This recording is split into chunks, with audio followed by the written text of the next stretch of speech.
welcome back to Cast Me to Hell with me, Seb. And with me, Robbie. And this week, it's the big fight night. Now, if you've been listening to the podcast for a while, you'll know, dating back to, I think it was our Overrated Horror episode. I believe it was. And I think maybe I'd done some digs before then, but it was back then that I first brought up the fact that I think that Dracula, or Bram Stoker's, we've been saying Stoker for the last, so I keep saying Bram Stoker's Dracula. Bram Stoker's Dracula by Francis Ford Coppola, the film that we'll be looking at today. I have said many a time that I think that it is an overrated horror film. So this is our must-see horror technically as well.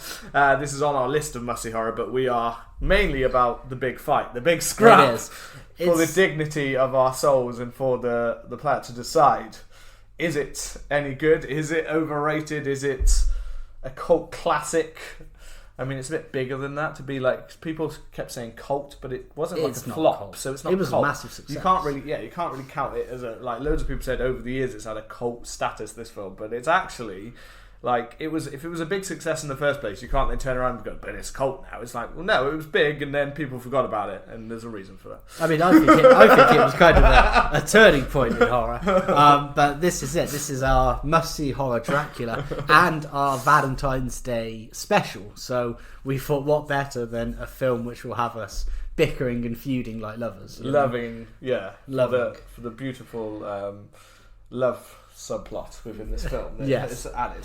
Which I can't remember being in the book or not. It is 100% not in the book. Yeah. Well, I mean, interestingly enough, I started listening. I read Dracula at school for English literature many years ago, so I can't really remember it.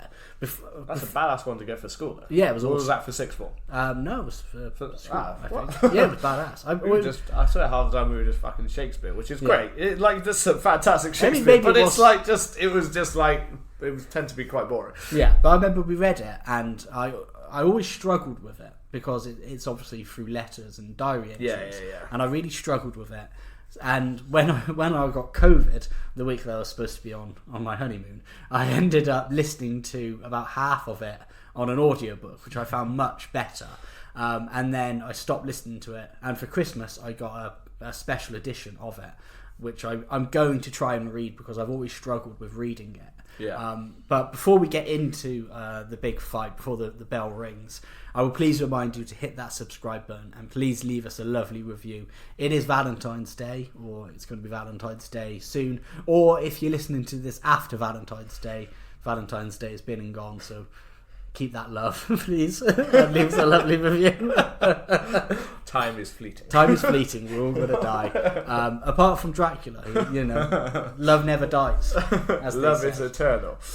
Yes. So, Dracula. So, I did this, I believe, and I am now vague on this in my brain, but I'm fairly certain that I did this in university. I did this as one of my focus, like, films for one of the units or something like that. So I chose this. I chose the book. I chose to look at it. I chose to watch the film. So I was quite drawn in, but I don't think I'd never seen it before I saw it at university. Yeah.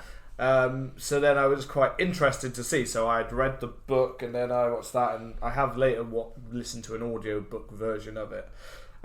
So I was quite excited. I remember when I see it, and as I've already announced in our overrated one, I found myself extremely underwhelmed by the film. Yeah. And then I have just watched it again for the first time in probably like 10 years, I think. And I sat there and I was like, I'm putting my phone to one side apart from the occasional quick note.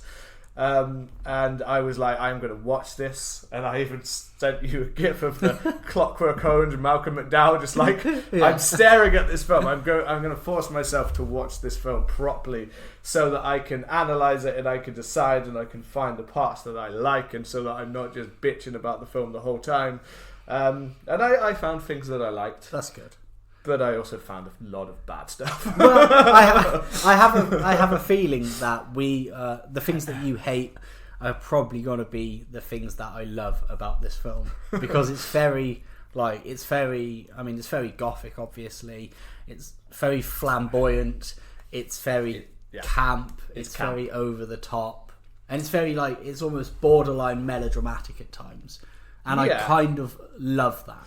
You know, it's one part of the film that I get it, and I get that it is one of those like it's campy, it's in your face at parts, it's kind of over the top, and I think it is a hard one because this is both probably the closest adaptation to the book, and at the same time it takes so many liberties that it kind of misses the point of the book.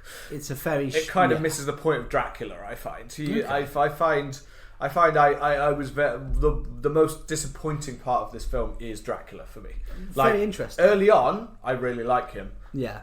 But as the film progresses, Dracula becomes just nothing. He's nothing of the Dracula that he should be, which is sad because Gary Oldman's performance is really good until the script completely lets him down.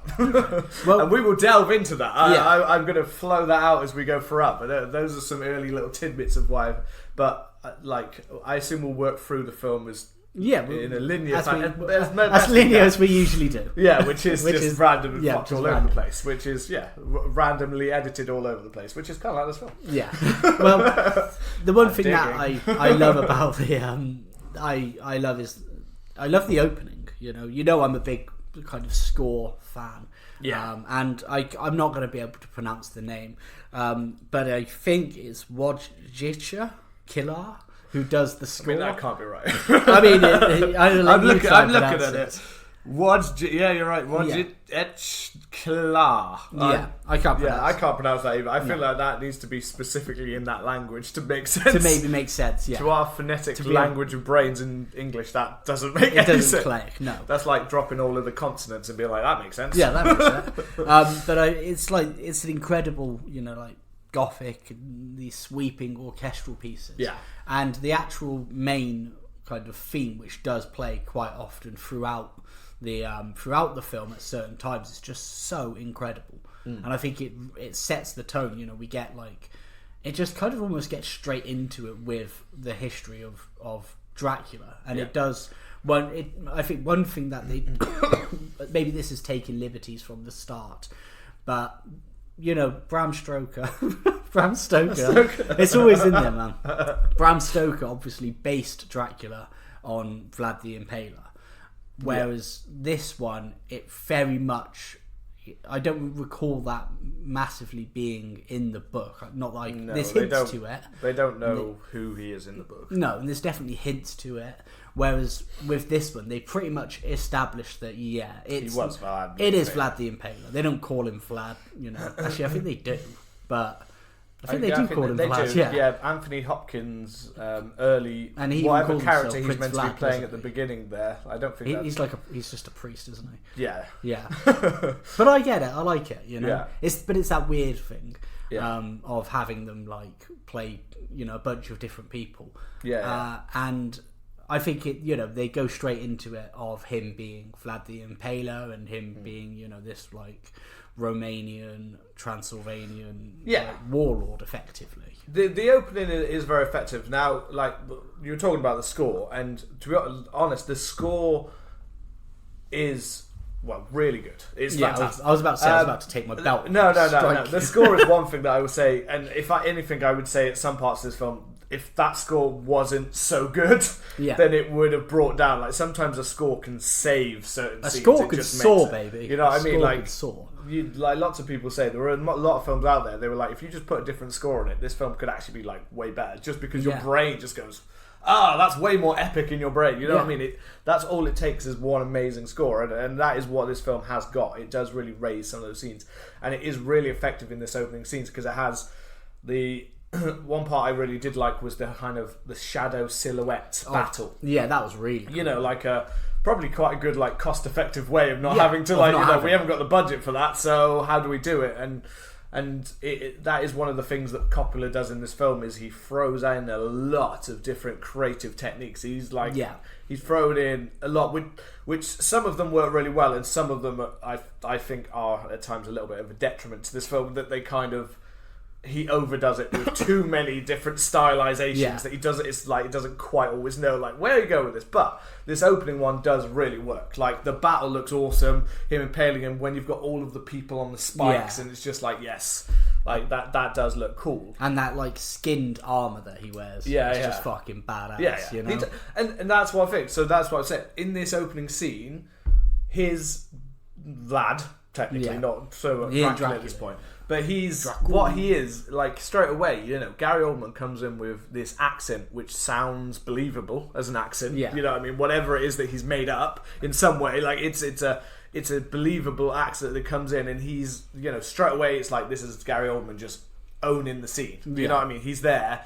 He seems scary. He seems imposing. He seems like I'm here. And even when it has, obviously, it also has the subplot of Winona Ryder's Mina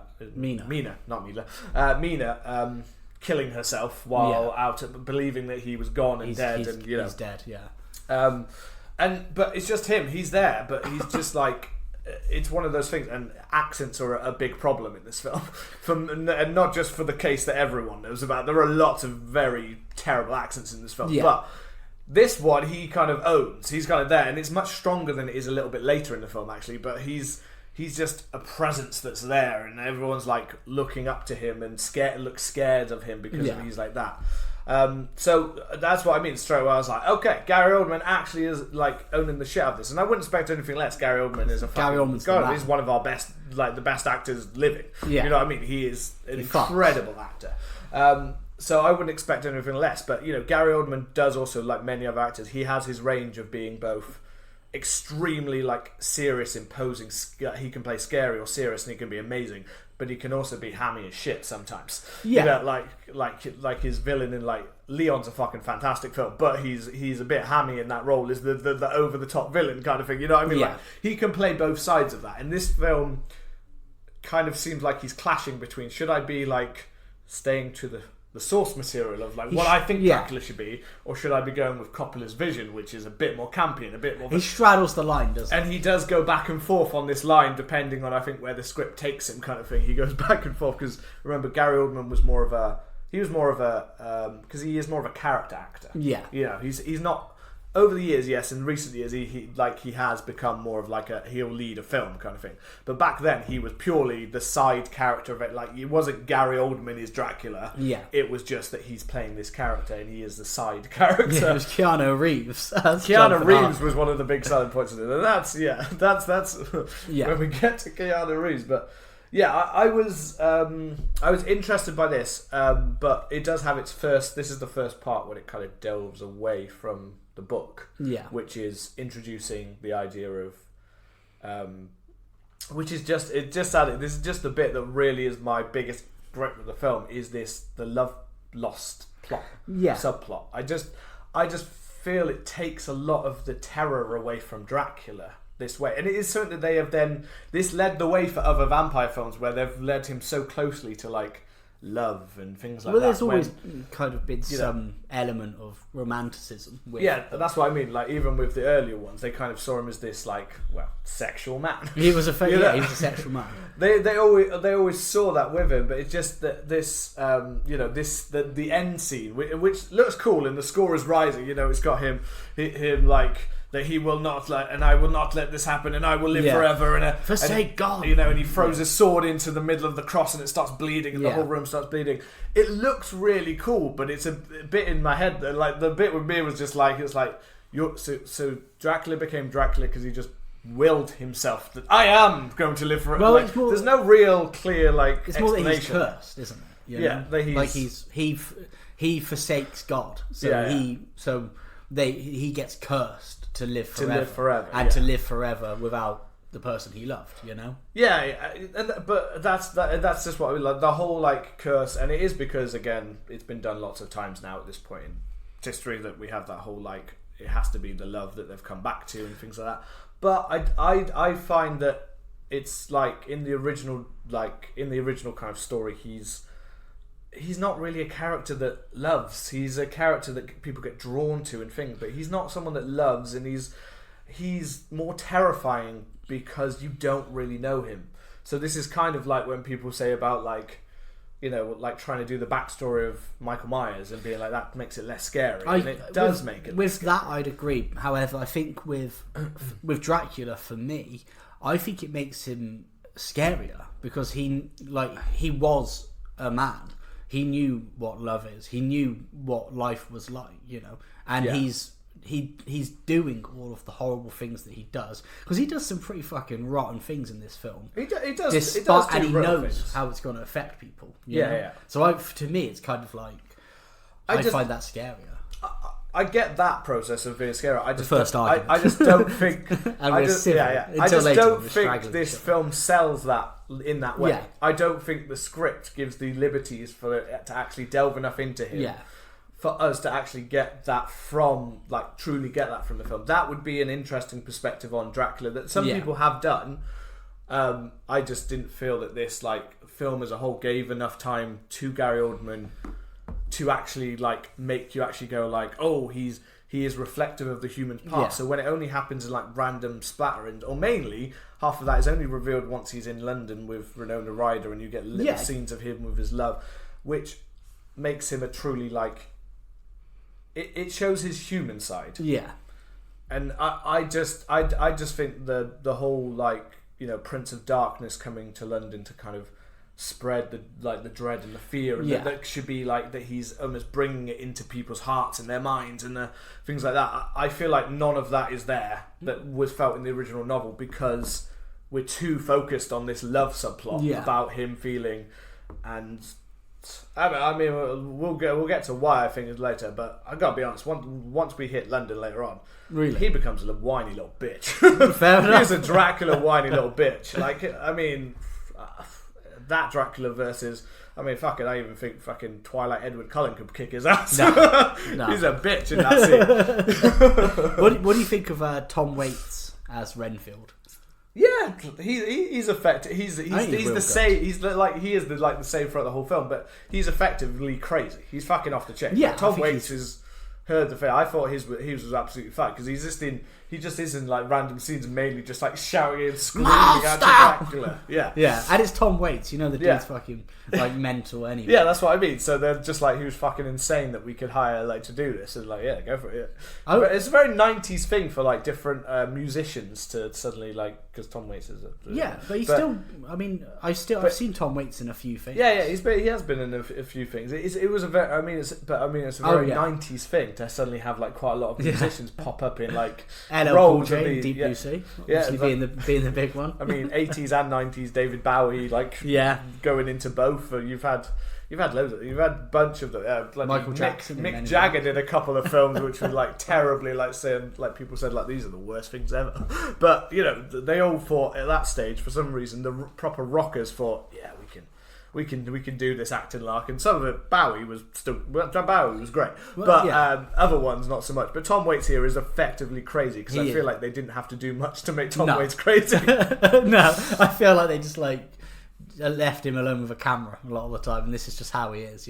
I feel like he may actually be the thrall for some kind of dark vampire hidden away somewhere that he's just randomly got in contact with. He is kind of fucking nuts.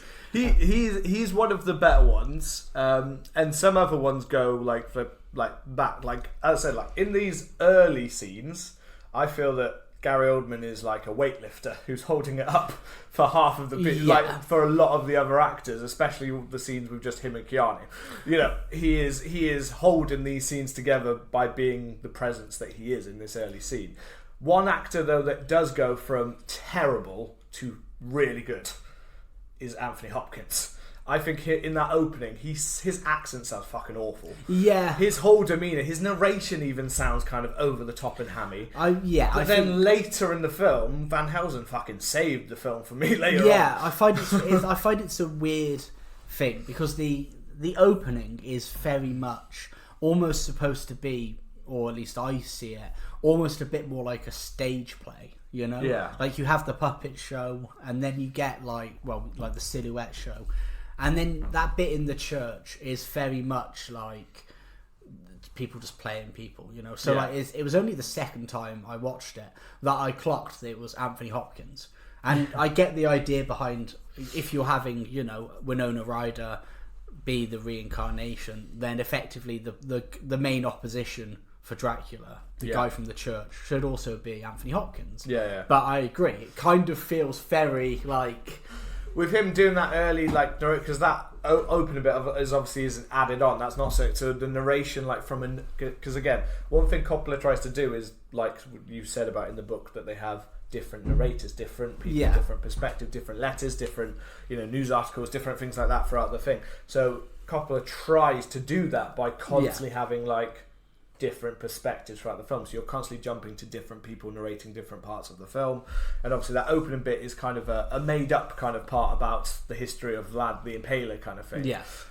Instead of like in a novel where it starts more with the voyage of Demeter, and that's kind of more the close to the opening, isn't it? Kind of part of the film. But the book. But Anthony Hopkins is just like, I don't know. I just straight away I was like, I know Anthony Hopkins' voice very well. I was like, and I know. And Anthony Hopkins is like a Gary Oldman. Like I said with Gary Oldman, although I still believe Gary Oldman is a better actor. Because I think that I think because Gary Oldman can change. He can change perspective. Even in this film, there are several different scenes, and he seems like he's very different. Like when he's Vlad the Impaler, even when he is the older Dracula we first meet, to then being the, you know, loving Dracula, he seems almost like three separate kind of styles. The old of man people. To the sexual man. And I know that Gary Oldman can completely transform into a different accent, different, you know, whereas Anthony Hopkins can, but mainly at this point we've realised he can only kind of do a certain level of that. He can only change to certain kinds of character. Yeah. It's either Hannibal Lecter or a kind of a stately gentleman or the fucking mad bloke. Yeah. And in this opening scene, he's being the hammy mad bloke, which Anthony Hopkins, like I said with Gary Oldman, does hammy roles and then he does serious roles. Yeah. This one, I feel that Anthony Hopkins decided that this is a campy, corny one, and I'm going to do this. So this isn't like Dracula the novel. This is like a campy interpretation of it. So I'm going to do it like I'm in a Bela Lugosi Dracula film, and I'm going to fucking do it like that, and I'm going to go for it. Which in the opening scene seems like he thought that this isn't like quite right, whereas in the later scenes it seems like Anthony Hopkins has gone, oh yes, well Van Helsing isn't the novel, so I can draw from that. I will draw from that as a classical actor, and I will bring that to life. But I don't know who the fuck this guy in the opening scene is, so I'm just going to make it up like I'm so rich. And that's what I mean. Like he can be fantastic, and then he can be sometimes he can be corny as hell. Well, let's get, because after Renfield, let's get on to one of the major points of contention that a lot of people kind of pile on the film about, which is Keanu Reeves as Jonathan Harker.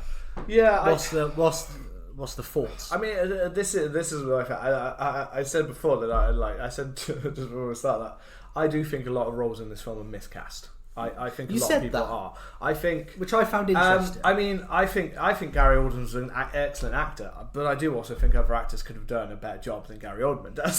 So I'm going to cut out that and say straight away that I think that so good. You know, and I'm still not willing to admit that he is a sexual man. I don't find him alluring or attractive in this film. I think he's a sexual man. And I think and as I've said, Anthony Hopkins is fantastic as that mad character later on, but Keanu Reeves is awful. There is one or two scenes where I thought you're somewhat holding it together. But for most of his scenes, especially in these opening scenes that we see of him when he's riding in there, his accent is all over the fucking place. I struggle to think, like, where is it Keanu and where is it just Jonathan Harker being a relatively bland character? Because in the book, he is bland. That's what I mean. Relatively bland. He's just like a dude.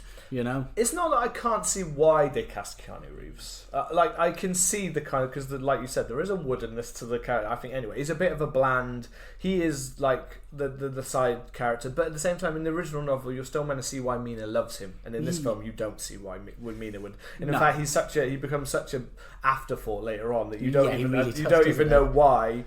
Because that whole subplot's not there. So Mina never falls for Dracula. She's in the novel, and she's not. She's not in love with him. She doesn't choose to turn or anything like that. So you should know why she would want to fight so hard to stay with Jonathan, and why she's disgusted.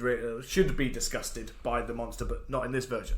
But Keanu Reeves doesn't give us any reason, because I mean, one thing, as I said before, is down to the script, because at no point do they give us any long amount of time with Winona Ryder's Mina and Jonathan Harker. No, I think there's no scene where there should have been an early scene to kind of really show that level a little bit more, but there's really not. I think there's one maybe, but there's not enough. I think there's one at a restaurant but that's all. But Anthony Hopkins, when he's Van Helsing later on, and he's fucking owning the scene, and by that point she's already allured by Dracula. I'm pretty sure there is one before they go, where he's like, we'll get married when I'm back. Yeah, when they go down down the steps and it's like night, and they're like that, and the dialogue is like, I love you. It's really like not great. I'll agree. I will concede a point to you that scene, and there seems to be no chemistry between them. There is no chemistry between them, and the other actress who is miscast is Winona Ryder 100%.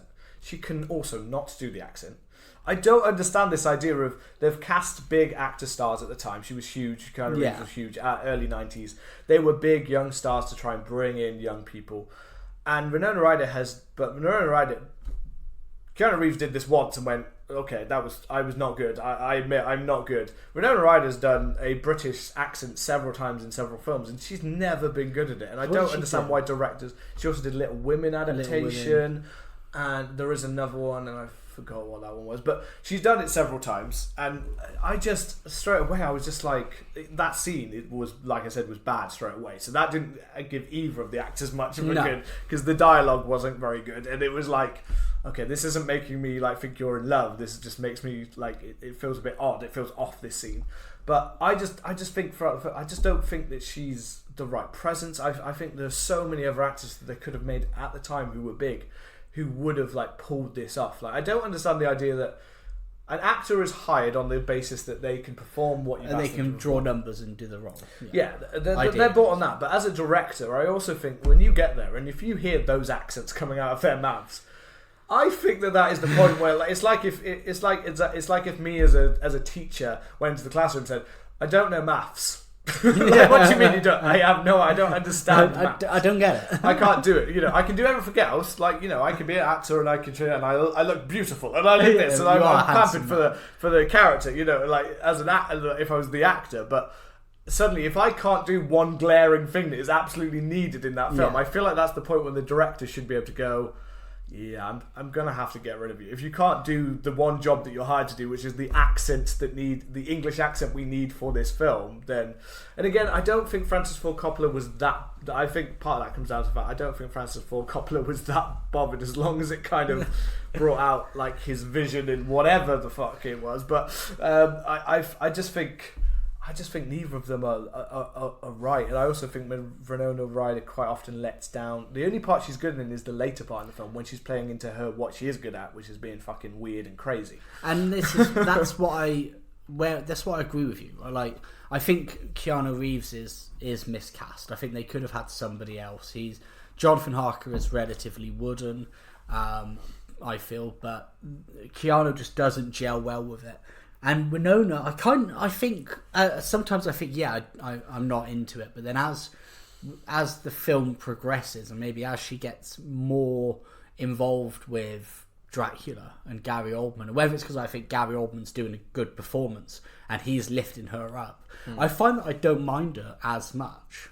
Yeah. The only other one that I just think it's not as good, like... It could have been better. It could have definitely been like there are many actresses I just think could have done so much. No, I agree with you on that. I've just realised we're like half an hour in. yeah. And we've jumped to the first half an hour on, but Well, I mean, I really like the journey to Dracula's castle. I think it's very foreboding. You get like the scene where he's in the train tracks driving and you have like Dracula's eyes on him. Yeah.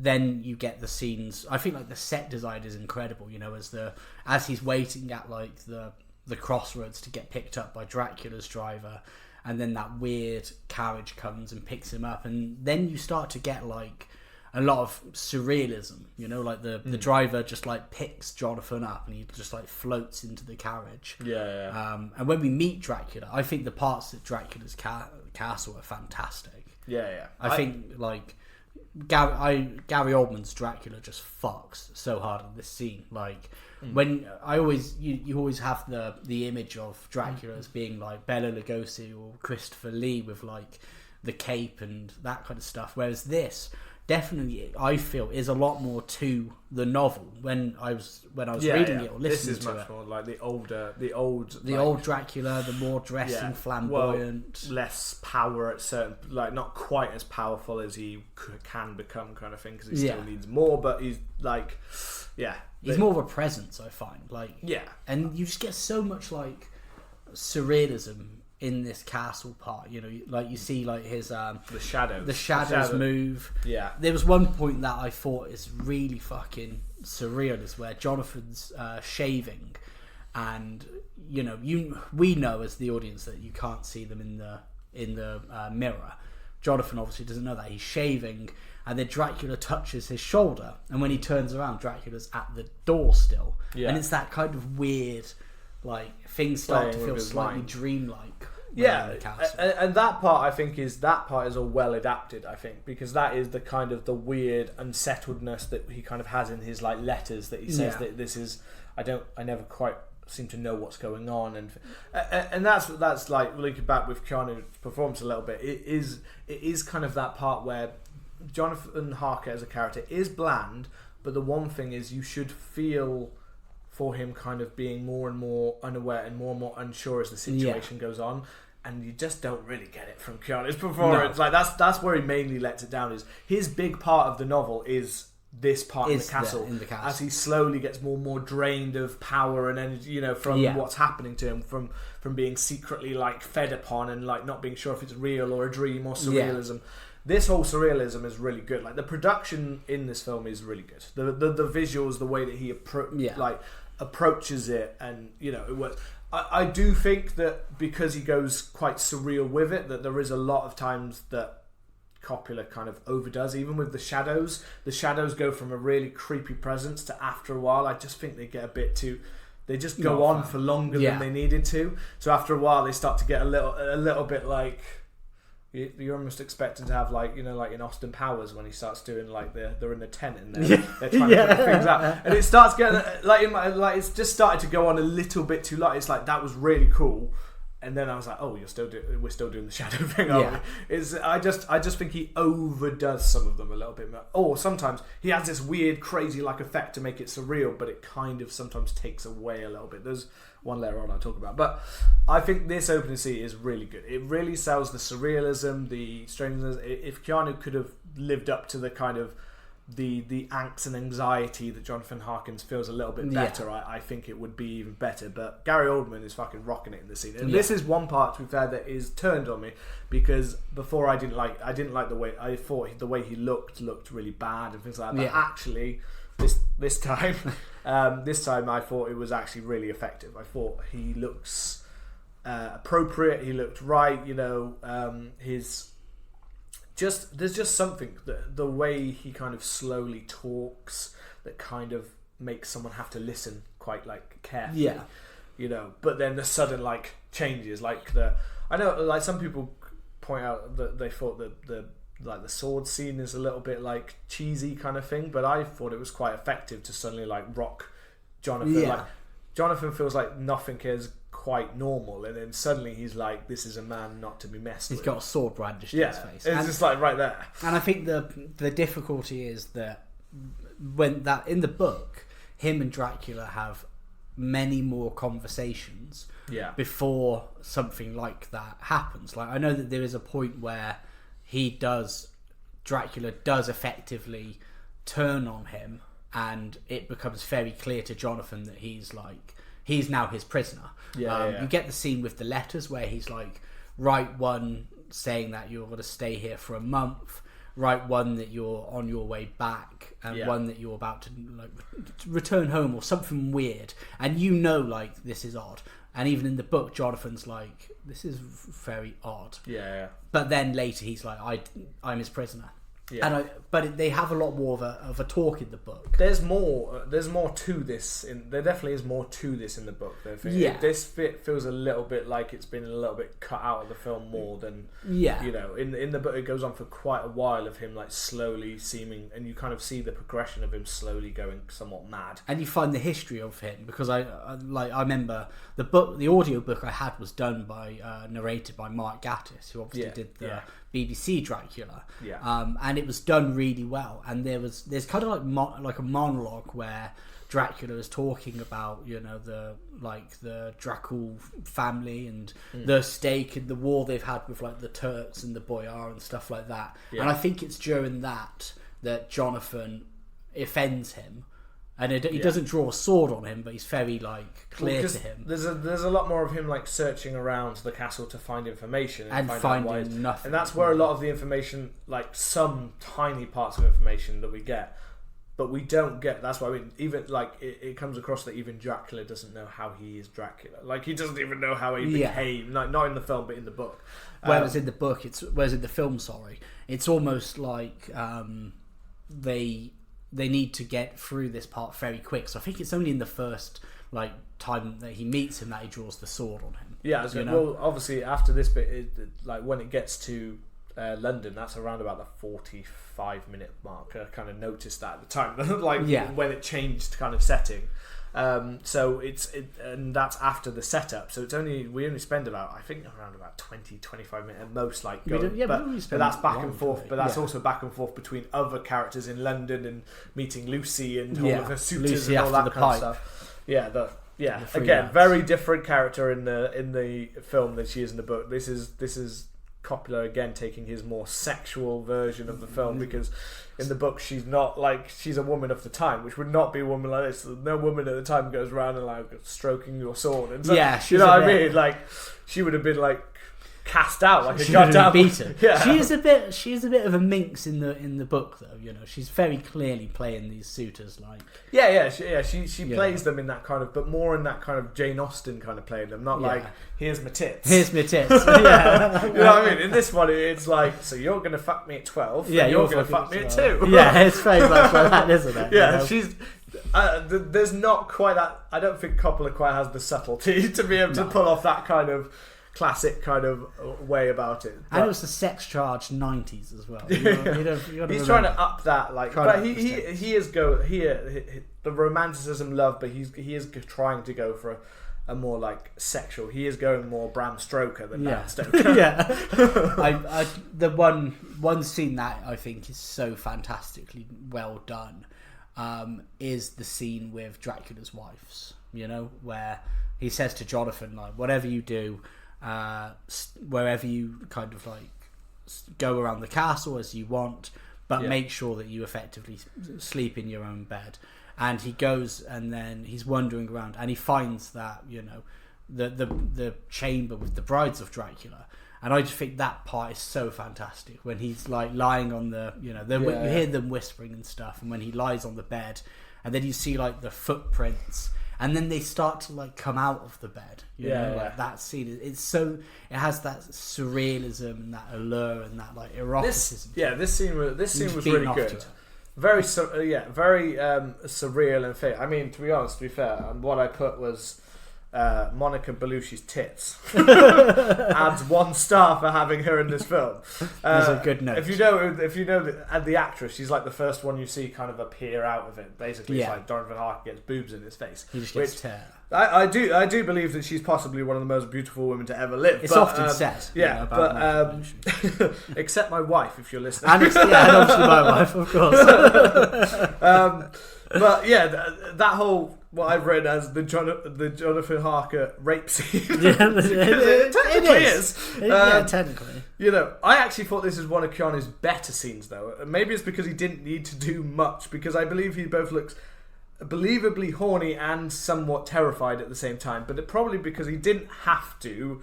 He probably didn't have to try that more. Again, Monica Bellucci's tits. So he didn't have to try that hard. Yeah, he's just and it has shot the baby bit. That's fucking terrifying. And that's why I actually think Keanu actually looks that's one of the few scenes when you actually see an emotion from him. Yeah. When he actually looks truly like, oh my god, like what the hell is happening? Like he looks correctly kind of phased out and kind of confused and things like that, which.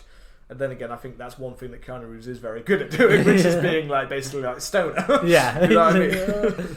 That scene is. I find that so terrifying. Man. But I also think like, and then not just that, but I think this is probably the one scene I thought that Dracula was the most scary. Oh, he was horrendous. When he goes in and he is both, he's so full of hatred that they are kind of attacking what's his. Yeah, this is my, and it's just I think this is the Gary Oldman found the strongest scene of him being terrifying. As I said before, it changes over. I think this is possibly the part when he is terrifying because he is so imposing the second he walks in. But it's also that kind of the baby getting eaten and stuff like that. Horrid, but man. It's the fact that he kind of draws on the energy of Jonathan Harker's like fear and confusion. Yeah, he's like, how can you like this is mine, and he gives them the. Sees them with the baby, and then he sees Jonathan's reaction, and he laughs. Yeah, and he seems. But this is the part. Like this is what I mean. This is the Dracula that I liked in the film. This is the part where I felt he felt truly like terrifying, imposing, kind of like you're not quite sure what he's going to do. It was like terrifying. lurking. Like this part, I think, is when he is at his terrifying part. I thought that scene was really good. I think. And Keanu Reeves gets his dick bit. Yeah, he gets fucking. I love the fact that like they basically imprison him with the wives. Yeah. And in my head, it's just him just getting beat off, just like mashed for like 6 months constantly, just constantly. I mean, to be fair, they suck him grey. They do suck him grey. He's just there, and he's had his blood sucked out of him for the last. I mean, his bit dick. I guess that is where all the blood is rushing to. That's where it's going. Yeah. Again, see Monica Bellucci's doing that. And I just love it. Like, just like in this room, just getting beat off constantly, like for 6 months solidly, and then after he's just like, oh fuck, I've got a wife. He has to go home. No, as I said, like the opening was enjoyable, as if not a little bit like confusing as the logic as to how it became, and then we have these castle scenes which I think are really effective. They look really cool. The way he shoots like the city settings in that old kind of style, because it's like it's a mixture of like practical like drawn artistry mixed with like fake lightning and all that kind of, that kind of, to make this really like effective kind of scene, and that all feels appropriately what you'd expect from a Dracula kind of setting, somewhat harking back again to like that gothic nature of the novel, and it all feels appropriately. It does feel a little bit undercut on the Jonathan Harker scene, so it is one of the reasons why I feel a little bit like we did say he's not quite living up to it, but it is one of the reasons I feel like that somewhat it's a bit mean to lay. You can't really. A lot of people lay some of the blame of people not liking this film on Keanu Reeves, and that's unfair because he's not really enough of an impact in this film to say that he's the problem with the film. And also, his main part of the novel really gets removed. Like his main maybe if. Keanu, and nowadays Keanu, by the way, I think could totally rock it, but then no, like he just wasn't there as an actor back then. I mean, he's come a long way. He's still he works in certain roles now. He knows what he works with, and he tends to stick to that. But he's I just think maybe if it can be given the chance to do that a bit longer of that castle kind of, because it doesn't really feel like, apart from a few scenes, that Jonathan actually gets to really do that much or even explore that much. No, it kind of drops off from as soon as he's getting sucked off, it's as soon as he's sucked off, he's like, that's it, this is me, boys, I'm staying. I'm staying for a while. And then you get the letter to, because as you said, you get several correspondences back to Mina in the book, but in this one there's only mainly that one when he says that strange things are happening and I have to stay here longer with Dracula, but you don't quite get that imposingness as much of Dracula, so much owning him, apart from the fact you're seeing his eyes over the top of him, or watching him, or you're seeing the shadow watching him from behind. So that bit's a little bit lost. I would have liked to have seen that bit a bit longer, because it's quite a long film. It's 2 hours and 7 minutes, 2 hours and 14 minutes or something. Well, that's just why for me it's just I think there's enough in the original novel to adapt it, and no one ever has adapted it exactly as it is.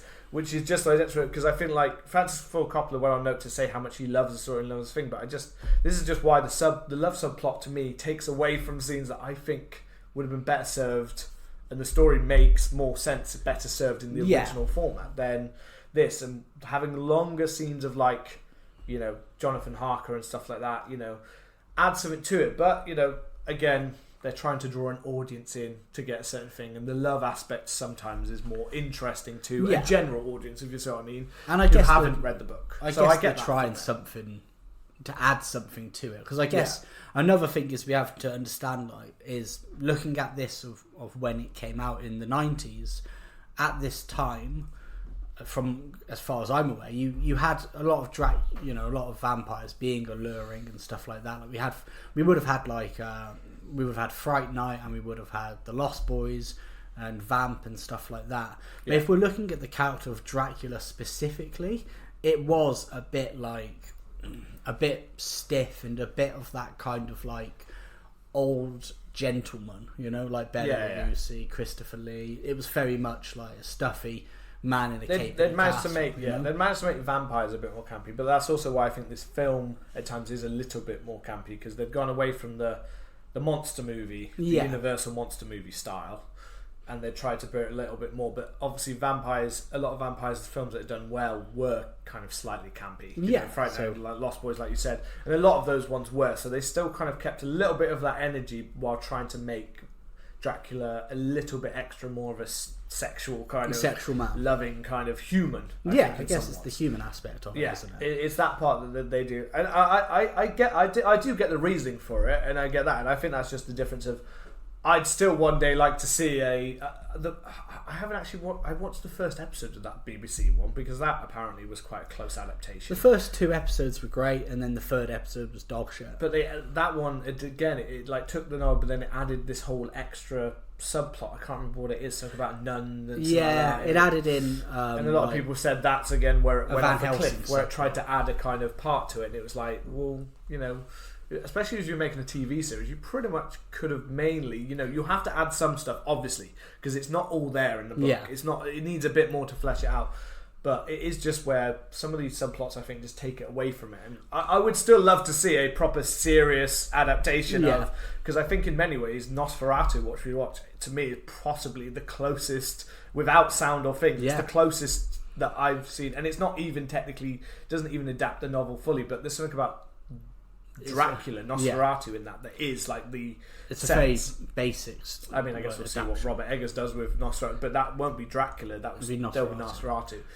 I'd also like to put that you know, also I believe that Mads Mikkelsen would actually fucking. Oh, Mads Mikkelsen would fuck. I mean, seriously, I do wish they would make basically just make Bram Stoker's Dracula. Try to do it closely to the book. Yes, you'll have to add some parts to it. But just do that, but do it with Mads Mikkelsen. I think it would fucking rock. I think he would fucking own that role. He would, man. He would be like the iconic Dracula. I don't know why, I just think of that kind of character. I just think sexual man. he tips the box. It doesn't have, it doesn't have, like I said, he needs to be alluring, but it doesn't have to be, it doesn't have to be like alluring so I must love you. It has to be alluring so like you're drawn to me, but you don't quite know why. And that's fucking Mads Mikkelsen. Mads Mikkelsen, man. I mean, if you were in front of Mads Mikkelsen right now, you'd probably be sucking him off. Or you'd be tempted to suck him off, or at least stroke him. You know, he's a real life sexual man. You know? That's what he was incredible in Hannibal. That's what I mean. Basically, what he was in Hannibal is Dracula. What he was in Hannibal with a cape. I mean, yes, you have to actually make him a little bit more kind of decrepit, maybe, and things like that. But I just think he's got the energy to totally belong. Yeah. But he might be bored with the idea because he has been a little bit typecast as that kind of villain character. Yeah. Well, but he was so fucking good in Hannibal. Yeah, he was class. Well, going back to the film, we originally were going to cover Last Voyage of the Demeter. Yeah. It was a lost episode that we couldn't get the time to do. I enjoyed the film, but it does kind of glaze over it in it's like a montage, isn't it? But I felt minus the Rocky minus the Tiger. That's obviously that's what you think. Rip Carl Weathers. Oh yeah, this point, another sexual man. Yeah. That's find out like Carl. This is Rocky right now. Yeah. I did find that, like, obviously I would have liked to have seen that bit played out a bit more, because I said it's a great chapter. Yeah. The second episode of the BBC Dracula is on the Demeter, and it's fantastic. And Last Voyage of the Demeter is quite an interesting concept, and I like that it is, you know, granted how long the film is, I think doing it as a montage is kind of a good idea, and it builds, to me, it built a lot of this foreboding atmosphere of him coming to London. You see all of the zoo animals kicking off. Yeah. You see, like, you hear the captain's log, The like, weather changing. Even the characters change, like, that we know, like Mina and Lucy, and so they're having some kind of different visions and dreams. And like, he knows that he's looking for a certain person. You see the blood splattering on the sails, and then you see him changing into Dracula wolf form, turn into wolf and kind of lizard form and all sorts. And then when he does land, you get those 3 newspapers, and the first one is like, zoo animals go fucking raggo. It obviously, well, like, because you like get Azandon, but you get those newspapers, but that's also the newspapers follow after the scene when Lucy is fucked as a wolf. Is fucked as a wolf, which is awesome. I fucking love that scene. I mean, it's cool. I like the whole wolf thing. I like the whole different animals things, because that actually is kind of noted somewhat in the novel, that there are different forms, different creatures. Like a black dog is said to be seen, like, after the Demeter arrived on the, like, those kind of things are all very much there. So I kind of like that. I mean, the weird part that he's kind of come to Lucy, though, because he knows of Mina, and a whole part of the film is the fact that he's got this undying love for his love. So then when he's fucking Lucy, it just seems a little bit like, when he's going out, that goes against the love subplot, is what I'm saying. It just, like, it's a cool scene, like, when he's doing it and he's biting her, and it's fucking like the part of me that loves a bit of a werewolf and a bit of a monster movie, and fucking, like, because at first I was like, is this, I kind of lost it, like, but wait, is that Dracula? Is that meant to be Dracula? Or is some other, have I missed something here? Is there another creature that was in the original novel? I had to look that bit up. I was like, I forgot about that part. It is really cool. I just think it's a bit weird that it's like, but then it's meant to be surreal, and it's kind of played as to whether it's happening or not, because is it in Mina's dream or nightmare, and what the fuck is happening, because she kind of walks through, and even then, you've got Lucy in an outfit, like, that she would never find. Like, no woman would even be able to buy an outfit like that. She's walking around in this fucking dirty ass, like Wuthering Heights outfit. Yeah, but full on, like, red and skimpy, and, like, she's just asking to be fucked by the wolf man. Dracula's just like, I was just here to bite you. I guess you're here for a fuck. I guess I'm pounded. Yeah. But it's this, like, really weird, surreal scene, because you have this also a very, like, weird, like, ethereal soundtrack of this kind of operatic woman singing, and then Dracula just fucking pounding and sucking her blood. Like, it's still interlaced with, like, different, like, shots of weather and storms and things like that. Like, even before that, you get the really fucking weird one where it's Lucy and Mina just kissing, just for no real reason. They're just in the garden, they're just making out. Yeah. It's like, why? It's like Francis Ford Coppola was like, just kiss. Just kiss. And what does it say? It's just kiss. Dracula wants you to Dracula see it. He's telling you to have a little kiss. He's telling you to have a kiss. Like, he literally directed. Like, this is another director where I think half the film you had one hand on the camera. Alfred Hitchcock style. Yeah, he was a fan of Hitchcock. He was, exactly. He's going for that craziness. He's going for that. Get beat off. And then I love when he, like, the wolf just looks at me and it's just like, you will not see me. Yeah. It just ends. He gets also a cool flash. It was really, like, a quick, like, you might miss it, but, like, the lightning flashes and you see his normal form underneath the werewolf, which is kind of a cool little interlaced. And it's that surrealism, man. You know, you're just like, what part of this is happening? Like, was he a wolf? Was he just a man? Yeah. Like, what's going on? You know? It's a really cool scene, a really cool kind of shot. I think, and as I said, I like one thing I do like about Dracula in this film is the different forms he takes. Yeah. The fact that they change it up. Like, I feel like for Gary Oldman as an actor, it was a fun role to do, because he got to do so many different. He got werewolf, he got Batman, he got not Batman. Literally, he turns into a man that is like a bat, like the Voyage of Demeter, the film. Feels like they very much took from the way he looks later when he turns into that form. Like, that is totally the way he looks in Voyage of Demeter. So they definitely stole that version for their film. I mean, that bit is a bit of it. Like that's what I mean. Like as much as I love this is my kind of this was my tipping point though. I was really enjoying, and I liked the Demeter scenes and stuff like that. But this was my tipping point in the film where I felt. I mean, I've got to be honest. This is about 45 minutes to about 50 minutes into the film. Yeah. And then this is the part when it's in London. And I felt that this film just slumps. Really? The second it got into London, I was just like, it goes all about the love subplot. Everything else the other characters are doing, it doesn't feel like... I didn't feel like I got to know the other characters. It felt like they were just coming in to either give exposition about something that Dracula's done or how we're going to stop the bat. It didn't feel like I was getting more to know the characters, but we're seeing scenes with the characters. It felt like they were either reacting to something or giving exposition about the next scene, but they weren't actually there. And and it's probably also because I was not invested at all in the Dracula and Mina love. I didn't feel the chemistry between Winona Ryder and Gary Oldman. And I just didn't feel. I felt that it really humanized him too much, and that's my main problem with the film in general. Is he goes from this terrifying character doing shit like that, and like even the werewolf, all that kind of shit. And he does still have some scenes where he does some shit to people. No, I'm not saying it stops. Yeah. But for the most part, every time I saw Dracula after this, I just felt like he felt weak. Like he is meant to be weak because in sunlight, whatever, when he sees him.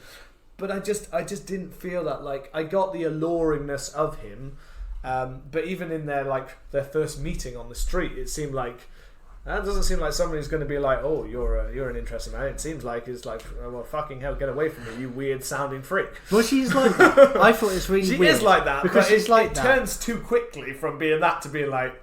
But then I'm like, oh, he's Dracula, so I can just fucking do some mind shit. But then it doesn't make it feel real. Then it's like not a real love. Well, it's weird because he's like, he's really charming. He's a sexual man, and then he's like, see me on the other side of the street. She sees him, and they start talking, and she's like, he's asking her questions, and she's like, I'll have you know that my husband, and she says, like, she makes it very clear that she's married and she's not interested, and then he's like, oh, excuse me, let me introduce myself, I'm Prince Vlad. And as soon as he's like, I'm Prince Vlad, she's like, oh, okay. She's like, oh, you're money, a prince. You're a prince. I'm fucking in now. Just took my knickers off. But what I think is that this film, they play effectively. This is where it splinters off into kind of two points, which then come back together. And I think the reason why it can feel slightly disjointed is that you get the focus on the the Mina and Dracula kind of love subplot, but then you also get the Lucy kind of subplot where she's choosing her suitors. And I actually thought that the suitors were really well cast. So you had Richard E. Grant as Doctor. Yeah, they're a stronger part. Carrie Elwes, Carrie Elwes from Saw, and lots of. And then Billy Campbell, who I don't know if I've seen it. I've seen him in quite a few roles and things like that. But effectively, you get Doctor, you get Lord, or you get Cowboy. That's right. Like three classes. They're fine. They're like at first. I mean, they're not very clearly kind of like fleshed out to start with, but you get a lot more in Richard E. Grant's because he's obviously with Renfield. Renfield, and you're getting some of those crazy scenes. And Richard E. Grant plays that perfect. I think Richard E. Grant plays really good. He's really good. The Quincy, which is Billy Campbell, I think. Yeah. And then I can't actually remember what Lord Helmsworth. Helmsworth. I got the cast here. Lord Arthur Holmwood. Yeah, which are again, these are characters that are in the novels and never actually were really adapted before this. The same as the Demeter. Before this, they didn't really ever do the Demeter scene. So this is what I mean. He is adapting scenes that hadn't been ever done before. They'd always been forgotten about or left aside because they didn't match the tone of Dracula they were going for, which was not really the novel's Dracula anyway that they went for before. So I like those. I like those characters especially more once Van Helsing comes in. And that goes together. That's where I think that's the strongest part. That's what raised the film back up when they got together as their little kind of group to start hunting. And that's where I think the slump comes in, because you probably have a good maybe like 25, 30 minutes. Like I don't get me wrong, I love the film as a whole, but I find that when you get the introduction of Mina and Dracula, and they go to the cinema together, and then they go for some scran together. Yeah. I don't mind that so much, but it's the point where Lucy has been, obviously, Dracula's starting to feed on her. Yeah, and that's when Richard D. Grant's doctor, who was a suitor but also is a doctor, he's like, we need to bring in Van Helsing. Well, it's only because he doesn't say we need to bring her in straight away. No, it's 15, 20 minutes of it. And then I agree. I think once we get Anthony Hopkins and once Van Helsing does come back in, then I think the film starts to go back up. Yeah. I do think there's. That's what I mean. There is. There. Yeah, I do think it's quite a little slump there where, and that's part of it. I guess is because the slump mainly comes from the subplot, which is the love subplot. And if you're not feeling it, if you're not into it, then I can kind of see why some people, and then this is a major contention, I think, from what I've seen for other people, is that they really love the parts that are adapted. And I think when he adapts the novel, he does it really well. Yeah. When he does this, it just doesn't seem quite as clear. I just don't think the reasoning is there enough for feeling like Mina is obsessed with Dracula. Yeah. And there's a part of it where there's an allure or things like that you just think. But I mean, I think they really take away. There's a way that you can do it so he's alluring and drawn in, and yes, it's meant to be like a lost love, and none of that is in the novel. So that's the part that's hard because they're now changing the character to match their subplot. And I just think that there's a lot of stuff when we get in these kind of scenes where, where he's being like a vulnerable kind of character, but I just think it pushes it. I'm fine with it being somewhat at some points because of his lost love and stuff like that, but I just find that they just push it too far. And the one that really I think is just, I thought was fucking awful, was when she goes to Jonathan and he's crying over the letter that she's going back to her with Jonathan. She must go to her husband, and he's fucking crying. And he's in a white suit. And he's in a white suit. Nah, that's fucking class. And he's crying. No! But it's just it's so over the top, and it's so fucking I mean, there are two specific scenes where I was like, this just really is not that's not Drac. That's not Drac, and it's not because he's showing emotion. It's because of just the way he does it is just so not like.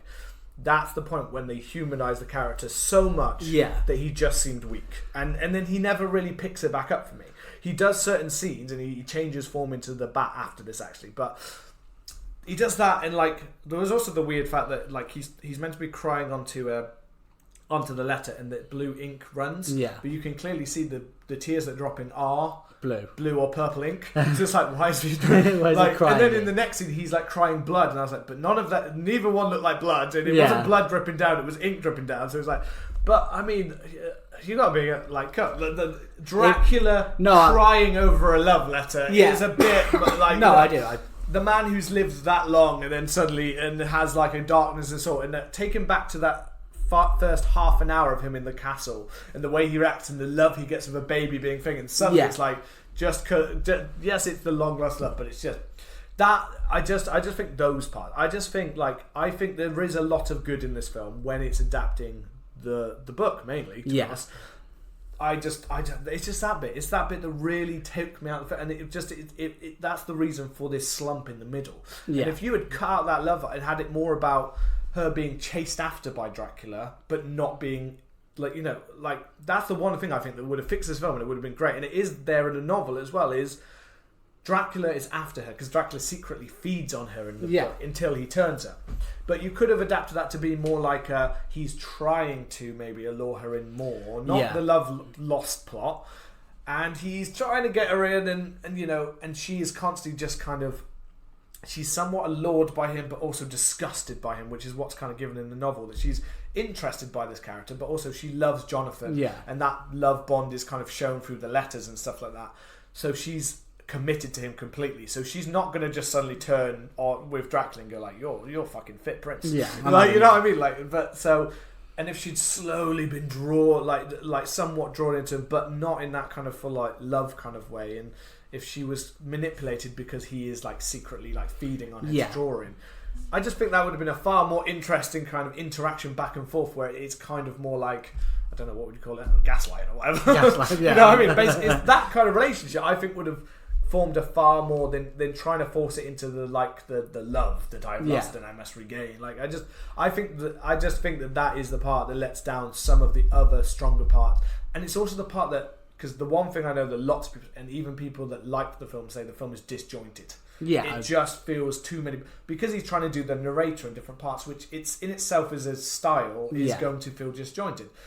Which, you know, he's tried to adapt the novel though, so that's kind of true to the novel. That's fine, but I think this is what makes it feel so disjointed, because you've got this middle bit holding it together of two different parts of the novel, and you've fitted in this major subplot, and I just don't think it quite works. No, I think it does. It kind of I think there are those scenes that make Dracula seem a little bit weak, especially compared to kind of what happens. And like you say, you know, for every the scene, I'm thinking specifically the one you mentioned, where he does read the letter and then he is like crying and he just screamed like "Ah!" in a white suit, and he's surrounded by candles. It's very like dramatic looking, and I do love that he, as a way of dealing with this and in revenge, he then goes and he kills Lucy and he fully turns her. But it's almost like, I think they could have just had him read the letter of Mina is going back to Jonathan, and as a retaliation he goes and kills Lucy, turns her, because that's a very think back to that turn that I said, like when with the Jonathan Harker rape scene or whatever. The way he is in that, the way he turns from like kind of sinister to then kind of taking enjoyment. I think that could have gone from this love, even if it was still the love plot, to a sudden sinister kind of, he reads it in the anger that builds up, and that's what he does. He then goes and he he turns Lucy, or he kills her, and effectively she comes back as a vampire. And I think that would be really, they should have just had that, because that is very sinister. It makes you realise that not only was he feeding on Lucy as a way of like getting his strength back, but it was also a way to keep an eye on Mina. And then also as kind of like that bargaining chip of like, well, if I can't have you now, I'm going to kill everybody you love until it's just you, and then you have no choice. And I mean that's jumping the gun a little bit, because before that we do get Anthony Hopkins, as Van Helsing. I think he is fantastic as Van Helsing. He's not quite Hugh Jackman, but he's just fantastic. And I mean, we'll come to that one later. But talking of films that I don't actually think are that good, Van Helsing. Well, talking of films that I think are some of the best films of all time, Van Helsing. So there you go. See, that's a battle to have later. That's round 2. We will come back to Van Helsing later. But there is something I love about Van Helsing in this film, and I think the first time I ever watched it, I didn't like Van Helsing in this, because I was like, he's just a shit old man. And now I watch it as a grown-up, as an adult, I'm like, I love that he is this, he's a doctor, and the main thing that he says to the 3 suitors, who become their own little characters, and I like it. One thing I read about in the book is they have like a much closer bond. The 3 suitors are all kind of actually friends and know each other, and they do get drawn together when Lucy's ill. They get drawn together when she's ill. But in the book, I remember there being a chapter or a letter where she chooses Lord Holmwood as like as her suitor, and the others are like, that's fine, like don't worry about it. But you the best man won, and then Quincy Morris is like, there's always got to be a place for you around the fireplace to drink some whiskey, and he's we'll go riding out tomorrow, and you get a sense that there's camaraderie there before. But going back to Anthony Hopkins as Van Helsing, he's talking to them, and obviously he's the doctor's mentor, and he says about her being a vampire, Nosferatu, this is what seems to be going on, and he's like, that's preposterous. And he basically says like, you're a scientist and a man of science. Do you not think that there's things that we don't we don't understand and we don't we don't know about outside of it. And then he does that like vanishing trick where he's like on the other side of the room, like, or like the other side of the field behind smoke, like, do you not see? And he does also do a really funny line, which I don't know if you picked up on, but when they they do blood tests and they do stuff on her, and he sees like the bites in her neck, he's talking about what she is, and he goes, she's the devil's concubine. Yeah. That's right. He is. This is the thing. Like, it's not a serious performance in many ways. He is being full on Anthony Hopkins, but this is like the best kind of hammy. This is theatrical Anthony Hopkins. This is like his theatre background, being like, I'm just going to throw it all at you, and you can take whatever. And he's also a character. I love the fact he's a character that just doesn't give a shit. Yeah. And I that's pure. I feel like that's pure Anthony Hopkins. That's pure, just like he's taken the script and gone, yes, but this is much better. Yeah. Like, I'm gonna fucking do it myself. Like that's what I think. I think Anthony Hopkins in some of these scenes has literally gone like, fuck it. Like the scene he says,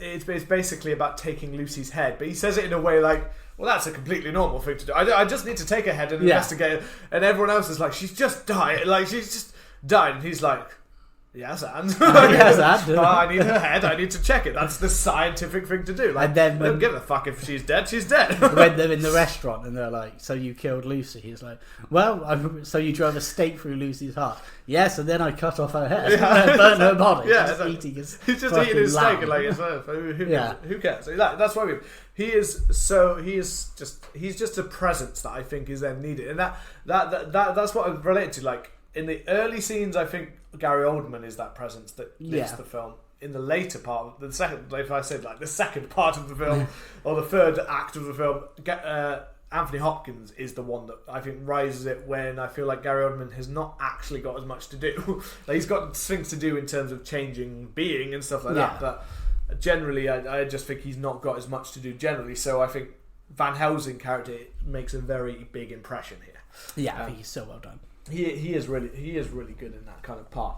The bit with Lucy where they do, they go to her grave kind of at night, and they pop it open, and Lord Holmwood's like got his fucking shooter in Van Helsing's face, and he's like, "What did you do to her body?" They see that the grave's missing, and that part is so fucking good. I really liked that. She comes downstairs in that kind of like white cloak.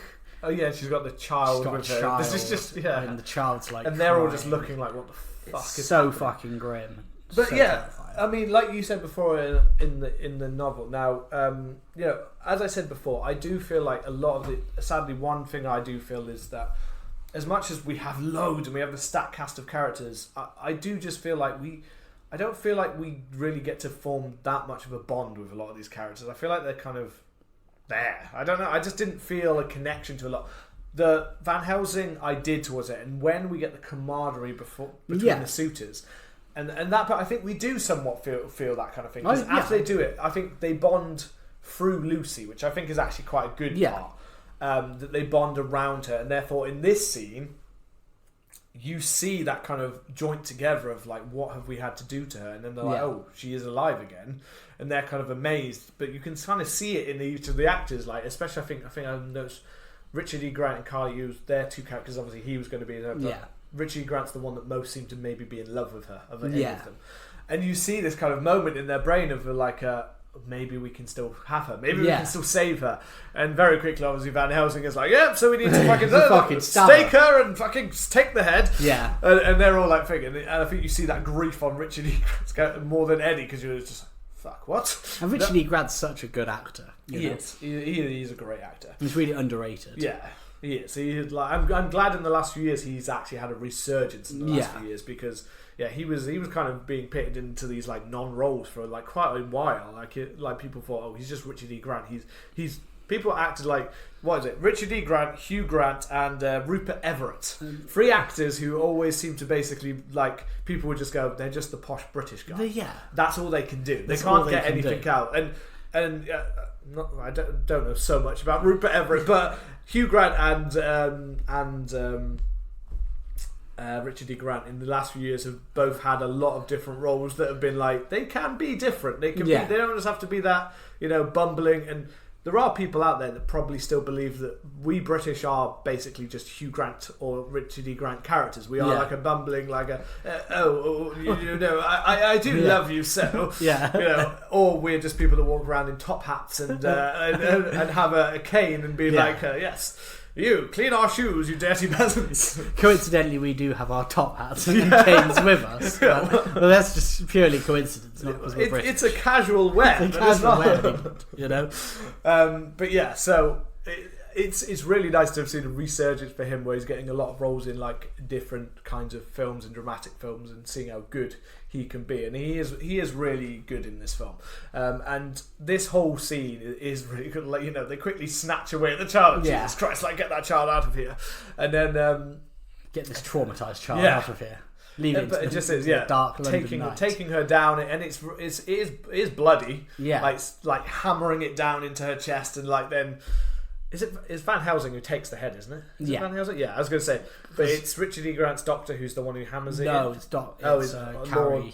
Lord Helms. Lord Arthur. He's because Van Helsing does the crucifix and the blessing, and she kind of crawls back into the coffin, which is good. Yeah. And then Lord Arthur drives the stake through, and then Van Helsing's like, whomp.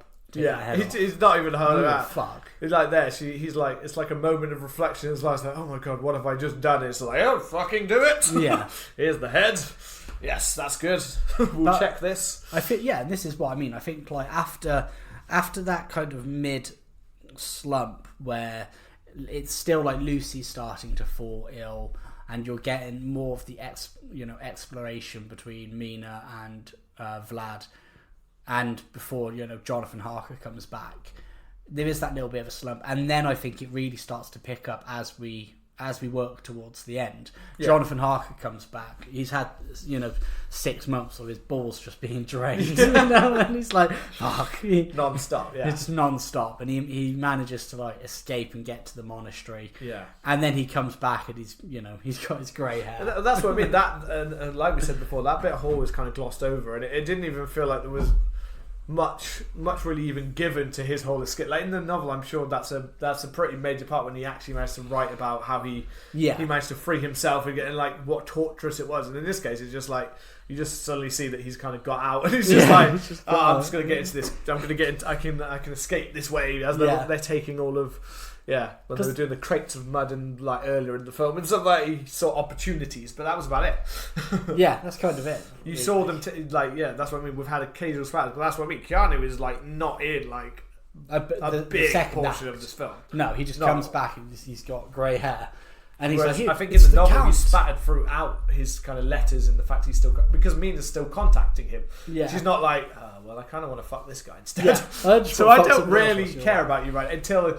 She's like, now that he's free, I can go back to all of this shit that happens around it. But and then obviously that is followed by him being back and having his grey hair and looking drained to the day. But nothing else is drained about him apart from his grey hair. His grey hair and his balls. That's it. His balls are just shriveled down to nothing. Shriveled. And he's so mashed that he's walking like he's got saddle sore. Yeah, but that's what I mean. I mean, in this context, also you get the. You get Vampire Hunters, that kind of track starts to play throughout now. Yeah, and that is a banging track. That's the one I was humming before we started recording. Yeah, it's that. Yeah, that's it's a weird. This is what I mean. Like that's what I mean. I found parts that I do like. I do like the early parts. I do find a big slump. I do think that as I said, certain characters are kind of off and miscast and not quite there. And I do find a little bit about the scripting or general like. I just feel that there's for a film of the length of that time, which was a fairly long film at the time. At the time, for the most part. I don't feel that the depth is given to some of the characters, and I'm not saying that depth is necessarily there, but when you've got a book where a lot of it is all about from their perspective and into their characters, it feels a bit underwhelming when you've got characters who are not really giving you much else. I mean, Jonathan Harkin is bland, yes, wooden maybe, but we do know quite a bit about him, and we know fuck all about him in this version. I don't think we don't really get much depth to him. And then because Mina's is not so much of the tormented and disgusted being allured by this Dracula-like character, instead we've got the love angle. It's not quite the same kind of character, so Winona Ryder half the time just seems like a character who's kind of just in a daze of being meant to be in love or being forced to be in love or whatever way you take her love. So it just is like a lot of those, which is why I think, because Anthony Hopkins, say Van Helsing, is so like just out there with it, he's the one character I think you're drawn to because you feel like you know more about him, because he's not hiding anything, he's saying it out loud, whatever the fuck he's thinking kind of thing.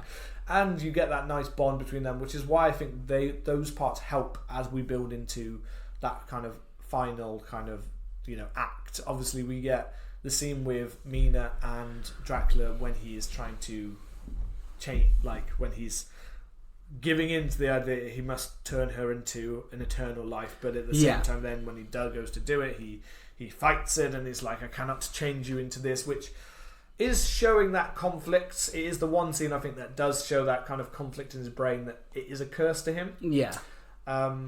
But like I said before, I think the problem for me is that in a lot of the rest of the film it doesn't feel like it is a curse to him, so therefore him suddenly being like it's a curse, like I didn't get that sense from the castle at the beginning that this was a horrible curse that I'm stuck with, and I didn't get it when he was in London the rest of the time with her. I think because it was all lovey scenes of like watching things and doing things together, and I think from my interpretation or my understanding is that he very much, you know, by the time we see him in the castle, it's been like maybe 400 years of him living with this curse, you know, and the life that he lives there is very much like just drink blood, have the brides, and he's, you know, I wouldn't say that he's comfortable with it, but he's very aware of like the terror that he has on the area, the people he has in his thrall. And then when he gets to London and he sees Mina, I think he's very much like,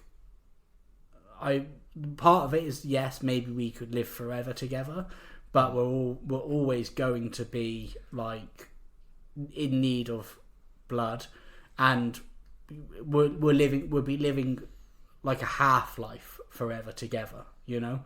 Like we won't be living a proper human life where you get to appreciate things, you know? It's kind of a weird one. Yeah, I do get that. I just think if they wanted to push the whole curse thing, they just really could have shown more of Gary Oldman's character, kind of the downsides or the problems or the like, and they don't really give us that like so much. He mainly seems very much in control of his life kind of thing, and he seems quite happy going around. So therefore, when he's doing this conflict, and this is another scene that I just, because as I said before, in the novel, you know, he comes to London because he's in Transylvania, he's had this fear, and everyone is acting in this weird way because he is very much almost a presence of fear and darkness within the land. And in the novel, the idea kind of is that he's coming to London in order to now spread that fear. He wants to have that kind of, you know, if he is interpreted by like Vlad the Impaler, then it's more of the fact that he wanted to take over, kind of, you know, control in land, and, you know, that kind of more of that kind of, you know, emperor of a land, and I'm going to control the world kind of thing. Yeah. That's kind of what's there, but because it's so much focuses on Mina and Vit, none of that kind of fear, apart from being in this very small group, it doesn't feel like, you know, apart from that bit when he first gets off the ship and we see like all of the way that the animals react and stuff like that, but apart from that, it doesn't feel like London as a whole starts to become a really like horribly changed or gothic place because of him, and that's kind of that darkness spreading and that like way that it changes and the way it can manipulate people and take people. It just doesn't feel like it's there because they're focused so much on the love story. You only really get it in the asylum, don't you? Yeah, which looks fucking bogging. That looks fucking insane. Like that, it looks like that's one place because of his link to Renfield, but it's again through those linked people in the story. It's only the ones that serve the story where we slightly feel it. But it would have been nice in general if the rest, because the rest of London doesn't look like it changed. And one thing I would have loved Coppola to have done is kind of just show a bit more of the darkness changing around with him being around. That would have at least added an element of that story in the background, where you could have focused on the love, fine, like if that's the way they want to go with it, but you could have just had like a bit more of a you can see them changing, or people kind of changing, or because when they first come in, you've got like the paper boy like quite happily like trying to sell papers, and you've got people going about their business. That shot when he first meets her, it would be interesting if, like, you know, if we went back to that kind of thing, and actually the streets look much duller and much more lifeless, and like they feel that there's something on the street, or like a Jack the Ripper kind of, you know, there's something terrifying in the streets, and we don't want to be out in it that way. Yeah, it would be cool. You know, that just to give that foreboding, but I feel like all of that foreboding, that fear of Dracula is not really here, because it is so focused on the love story. The love story, which is why it just kind of feels a little bit like, I think Coppola at this point kind of lost the point of... No, I think there is...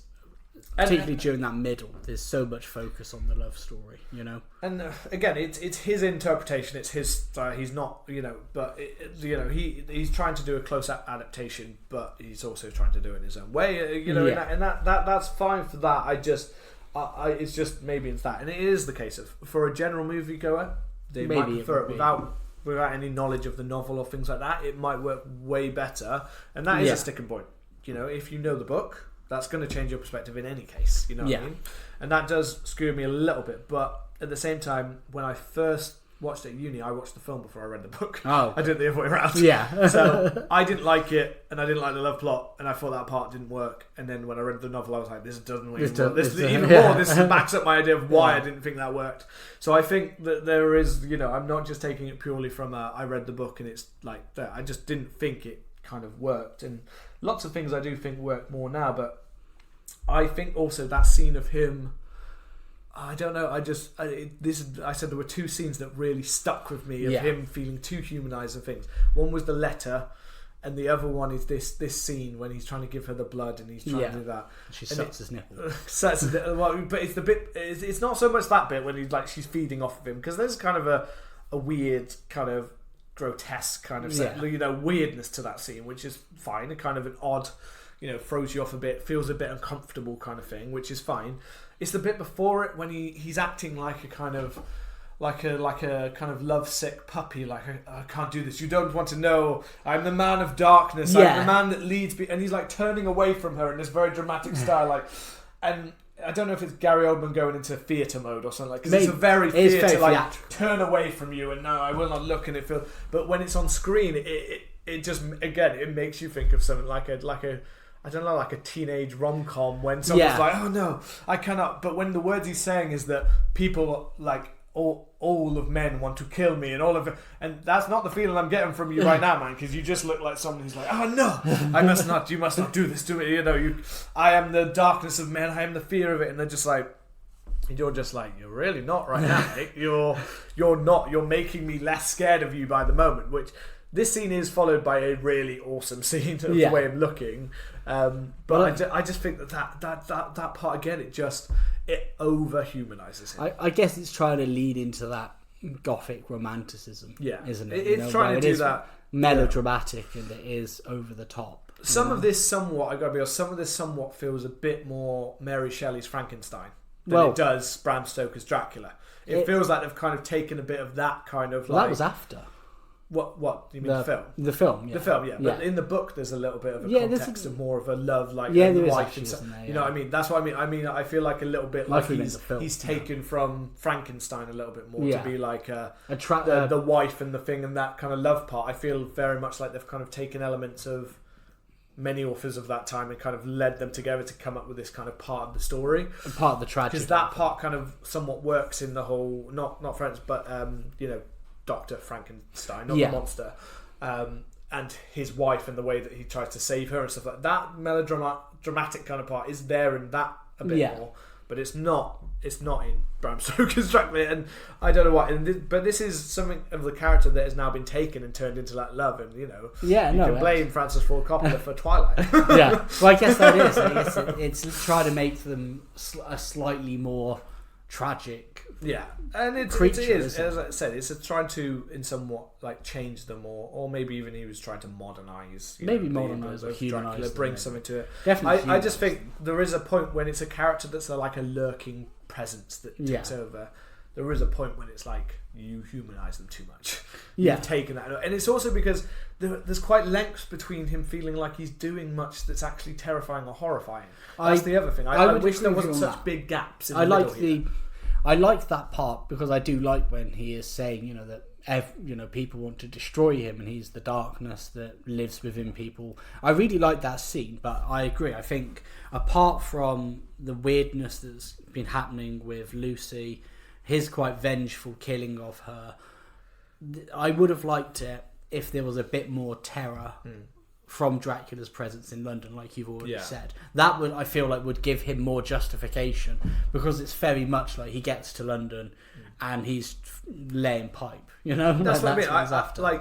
And again, going back to the curse thing, it would have been really good if, you know, you see almost a bit more of that. I would have been more into the emotion if you're seeing that the fact that he needs to feed would have been a bit better, because we never really, I don't get the feeling that he like needs to, and I would have liked a little bit more of that, because I think that would have given more of the curse. And that's, you know, I need to, I have to do this. I love Mina, but I have to continue to feed. I have to be away from you. I have to do this. I have to like murder. And I don't know if they, going back to that beginning, the idea that actually maybe he doesn't want to be stuck as this. Yeah. But actually he's forced to be. But it's just not a plot thread that's there that I think would have made it again. It would have made a lot of things work better if it was just there weaved throughout. And I don't know whether they hint at it, because when he, you know, when he's crying over the letter, he's the sexual man. And then when he goes to kill Lucy, he is very much the old Count. Yeah, you know? And it's like that weird split personality. The split, like his different personas are meant to reflect those. They could be. It's a, you know, that would somewhat work. It's just about how you're showing it off, and I think how you weave it. I think Coppola is really good here, like visually, and he throws a lot of things into it, but I just don't think that his vision was completely clear here. I think he wasn't quite like he didn't write it either, so it's a kind of taking someone else's and then putting his vision onto it.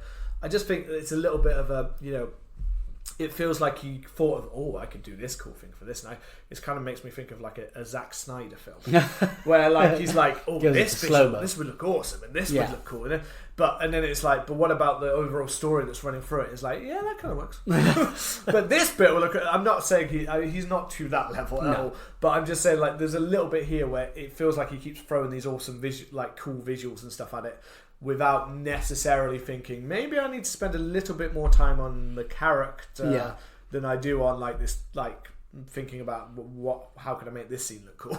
Well, well, why don't we move on to kind of the last couple of scenes? The one where the third act, as I said before, I think the first act's pretty strong, and the third act's pretty strong, because the third act is mainly, for the most part, actually pretty much adapted from the book, which is about the whole like them going kind of out racing to after him, hunt him kind of thing, which I'd actually forgot that part. So when I look back at the subplot, I was like, I forgot that part happens in the thing.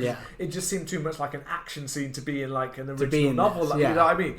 But actually, it is the whole like, you know, you've got all of them on the horses chasing after them, and you've got the whole back as they're kind of chasing their way back after obviously the awesome bat scene of him like, I'm going, which is incredible. They go to Carfax Abbey, and you know, because Mina does have that link with him, so they go to they find that he's, you know, sleeping at Carfax Abbey, and you know, Jonathan, because he handled all of the paperwork, knows exactly where that is.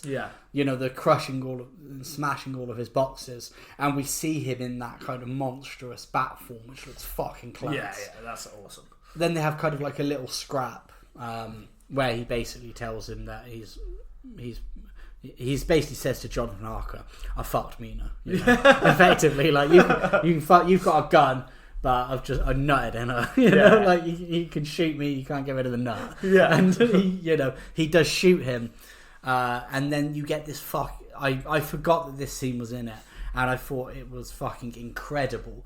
And that's when, you know, Dracula goes back into the darkness, and you see like the red eyes, and then he just like drops into like a swarm of rats and runs out. Oh yeah, and it's yeah. Fucking incredible effect. I really liked that. Yeah, I liked that scene. I wish actually we'd got him a little bit more of a death scene with him in that bat form, because that's fucking awesome. That would have been scary as fuck if you had that form in the shadow. Like imagine that in like the fucking shadows with the red eyes and like some kind of scene. That would be fucking insane. I always thought that's when they killed him. I forgot that after they go on the hunt. Well, like book or film. I was like, well, this is like a lot more action packed than I remembered. I thought it was just kind of they finally hunt him down to like and they just kill him, but in that different way. But but the change, like I said before, I love the way that they do use that kind of the fact that because most people always just think of bat, just bat. They think Dracula turns into a bat form and that's it.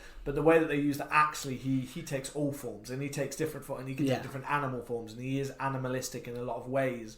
It's as if his body has found any way to survive. It will survive. It will adapt to whatever it needs, which is a really cool feature of the character. That's what it has some really cool elements in that, like these that Coppola I think has thought about. That's what I mean. He's thought of like, well, that'd be cool. And that monstrous bat just looks fucking incredible, man. But. Yeah, and then we get to obviously then that all leads to we need to hunt and we need to use Mina's like she can help us to lead, which again that is in the book, but just not in the context of like not forcing her because and she's still the whole time like I need to go to my love. In the book it's much more of a like she's going to help them. It's more of almost more a revenge than it is a right thing, which I think for the ending here a revenge subplot would have worked better than where it goes, because where it goes at the very end doesn't quite work as well because it's not a revenge subplot. But anyway, we got. I really like the scenes of them. Like it looks really cool. It's a really cool shot. It's because you've got Quincy on the thing with his fucking revolver and his cowboy hat. It does feel very like Western style mixed with Gothic.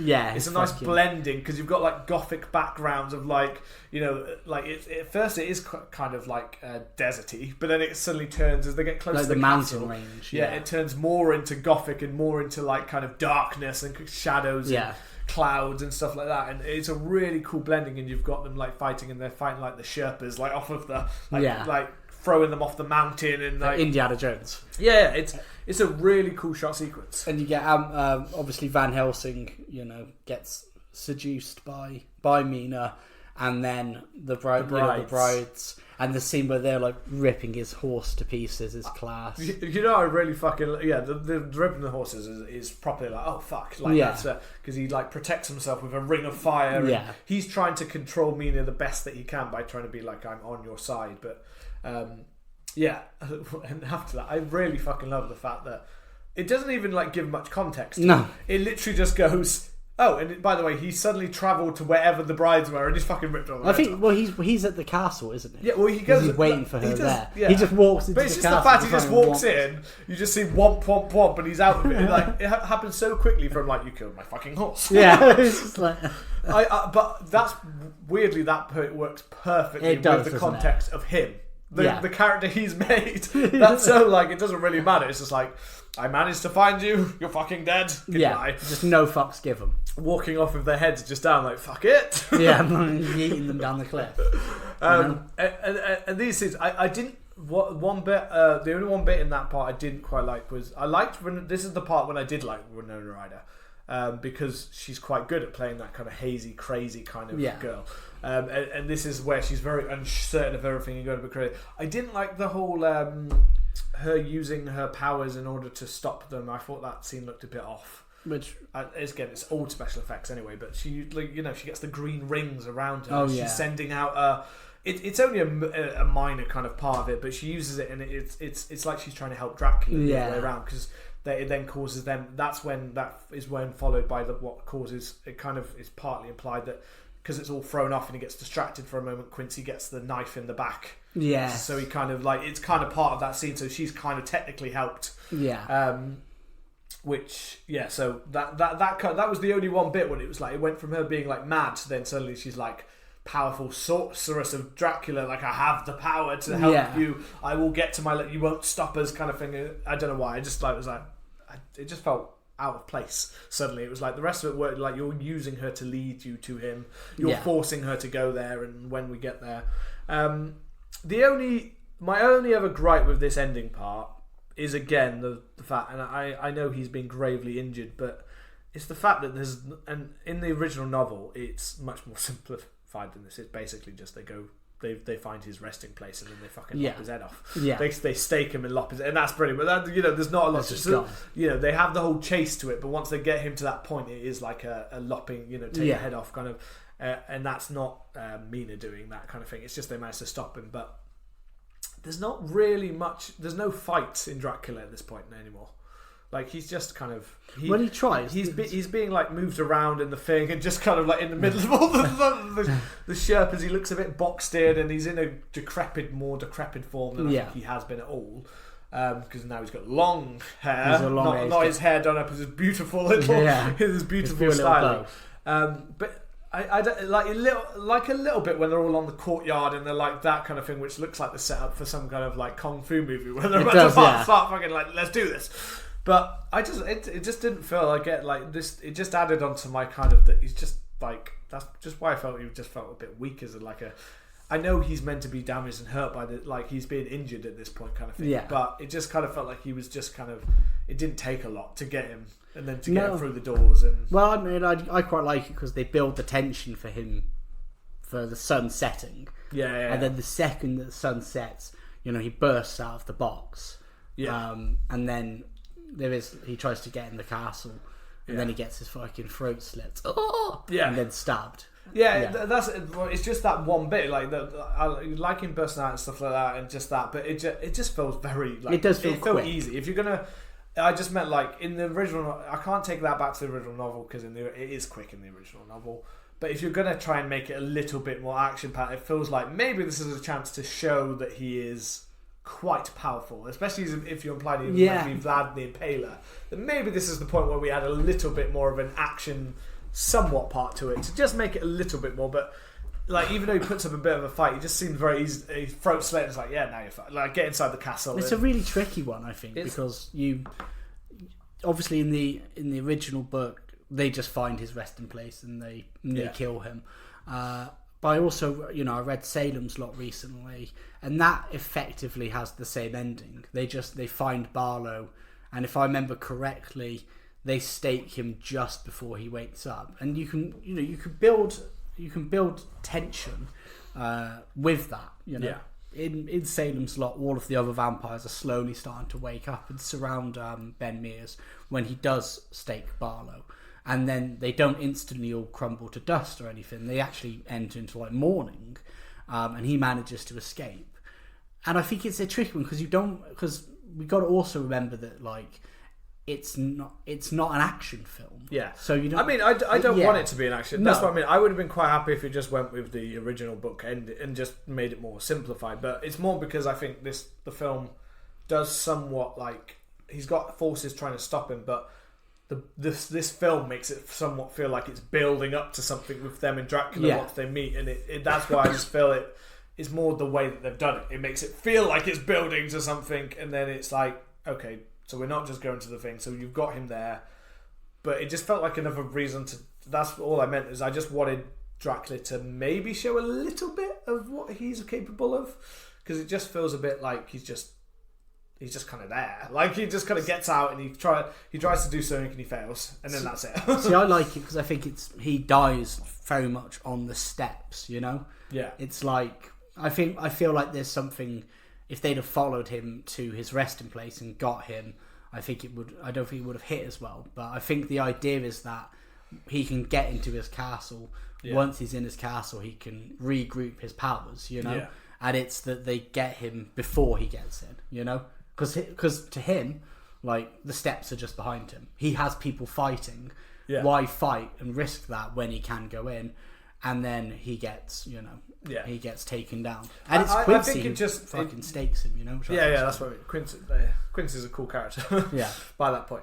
Right. It's just it just is more I get that he wants to get inside and things like that. I think it's not so much reflective of this ending. I think I would have been perfectly fine. I think it just for me is the fact that I felt that his character had been on a quite slow and not very terrifying, quite weak kind of descent and then this didn't really feel like it did anything to give me an extra kind of fear of Dracula. Yeah, and fair then it's enough. like he's like, you're gone.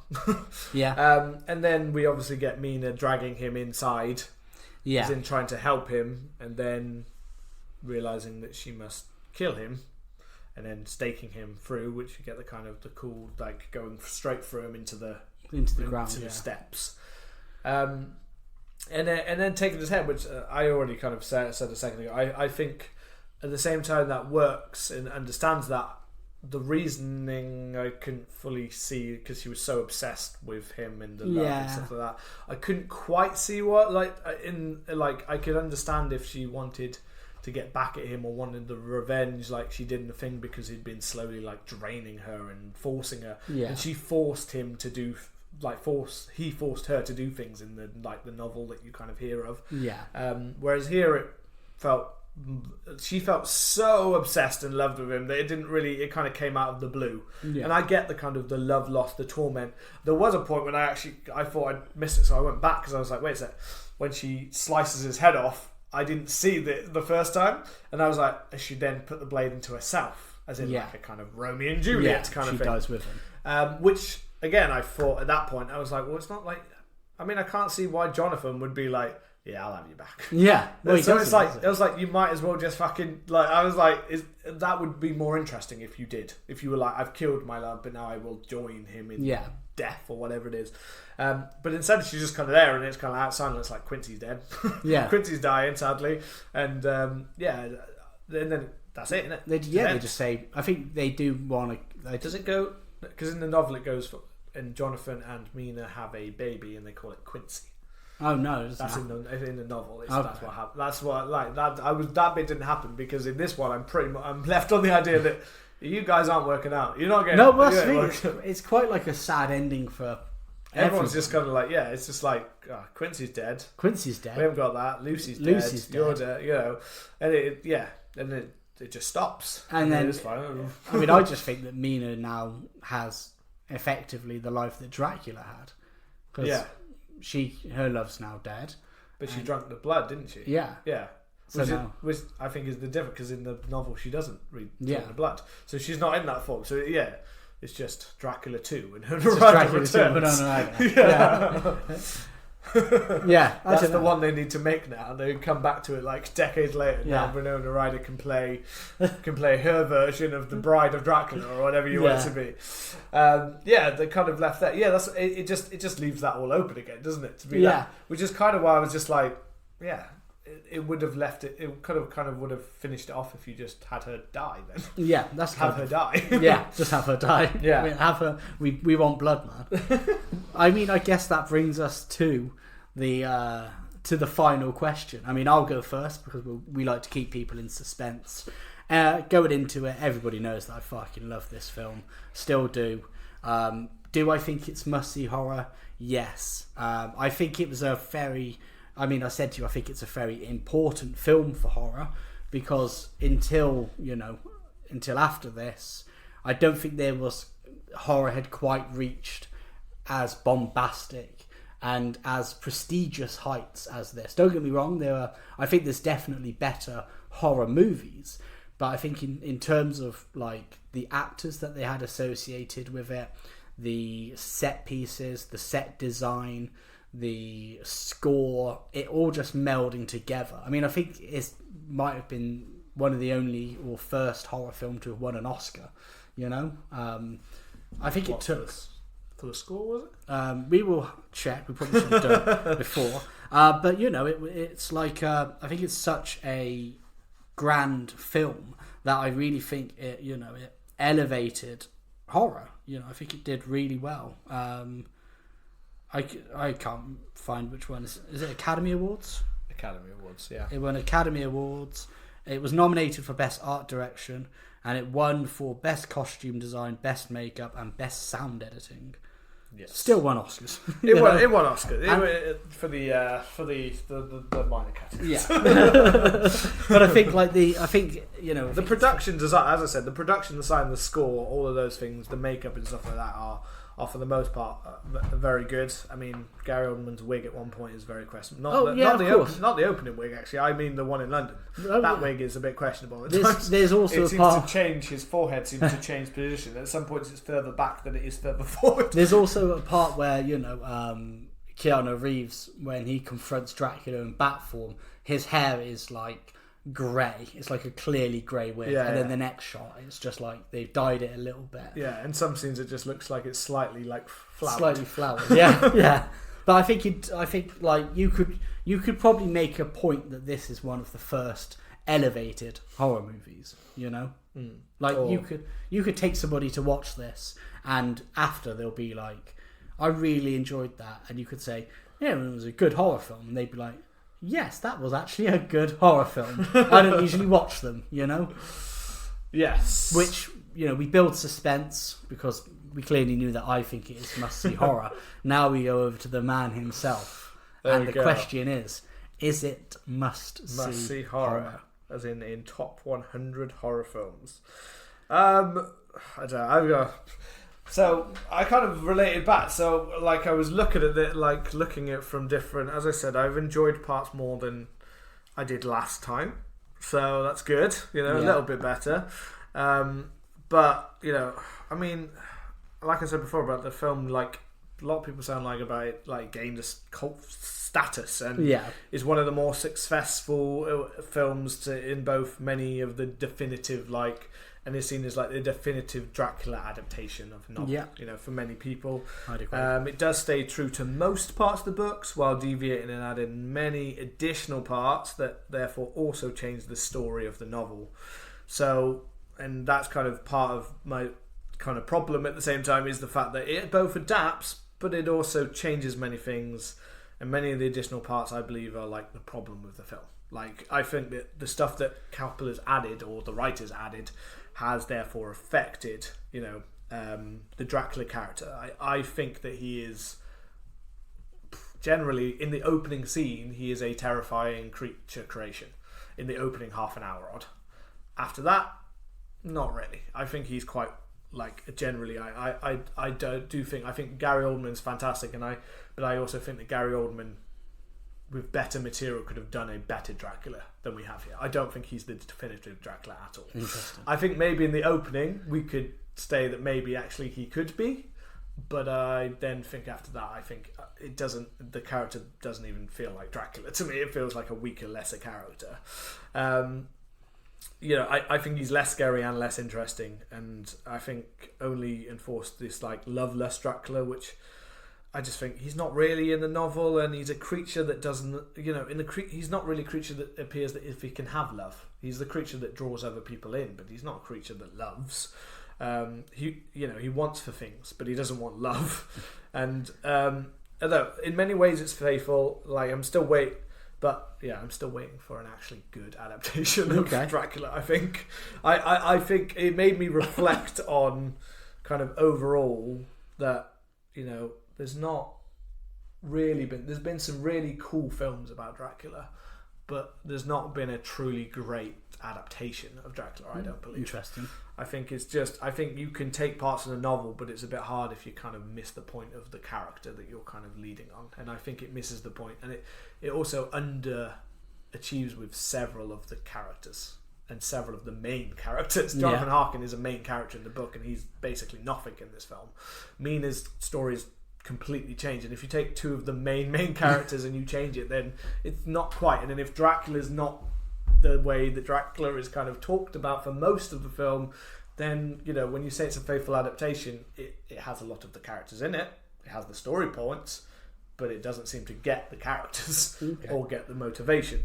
So that's kind of my take on him, and we've already talked about him being love lost and crying, and I'm not saying that part doesn't make it an interesting idea though, and I understand on the other side that this was maybe trying to modernize Dracula and kind of make it more interesting to a new audience and things like that, and try to find a way to kind of bring people in, and it's kind of trying for a surrealist and somewhat campy kind of styling to it. But I think it's just not Dracula to me. It's not the Dracula that I expect, and that's not me saying I want Bela Lugosi or anything, because that's also not. But I just don't think. I think, like I said earlier, I think Nosferatu, I think, is in my head is the strongest interpretation of that character, because Dracula shouldn't be the front character, and he's not in a lot of this film either. But he shouldn't be the front and foremost. But what you should feel is his fear throughout the film. And although you do in the first act, the middle act completely loses that fear and thing, which then I think it struggles to regain in the third act. And therefore, like, it's helped by interesting characters like Van Helsing, but it doesn't regain it. And as I said before, I found Dracula quite a whiny little bitch. Well, I mean, that brings us to the $1 million question: is it must-see horror? I don't think I can't say that and then say it's must-see horror now. It's not. I just don't think it's a good enough film. I just don't think it's good enough Dracula interpretation. It's not a definitive Dracula. It's not in the top 100 horror films because the film isn't really scary. The first act is somewhat scary. The rest of the film isn't that scary, and there were films that came before it that did far better interesting things with, monsters and things like that, and monster characters, and I just don't think it's deserving of that title. Yes, it's got big actors in it, but big actors isn't a replacement for strong storytelling, and this doesn't have it. And it doesn't have a Dracula that you'd kind of want in that way, and I think finally, like, this is why the only reason I was split is because this is the most closest faithful adaptation of Dracula, and therefore I do think that Dracula, if that's the way you're looking at it, then in which case that's the only thing that might, in my mind, might have snuck it into must-see horrors, because it's the only one we've got. But I don't think only one we've got is a good enough excuse to say it's good enough. I think it's got some great parts, but it's mainly a unfocused film by Coppola that is not got a very, outside of the first act. Sadly, Gary Oldman is really good, fantastic in the first act, but after that, I think sadly the script lets him down. Well, that's it. I mean, there we have it. You couldn't change my mind. I like some bits more, so I respect it more than I did before, but I definitely still think that anyone says that this is a great Dracula film, I still think it's overrated. Well, I mean, I tried. He tried. You got to give him that, and it looks like the CMTH boys are split, which means that we have to put it to the public vote. So you can find us on Twitter and Instagram at CMTH Podcast. If you think that Bram Stoker's Dracula is must-see horror, let us know with the hashtag Team Bobby. And if you think that no, it's overrated, isn't definitive Dracula, and is not must-see horror, then hit us with that hashtag Team Seb. And the public shall decide our fate. We hope that you've enjoyed this, discussion /fight /bickering about a film which has split the boys. Always remember to hit that subscribe button, and please leave us a lovely review. And we will see you next week. Take care. Goodbye. Don't let any strange sexual Dracula men into your house. They can't enter unless you say yes. Be mindful if you see a wolfman pounding in your garden. See you later.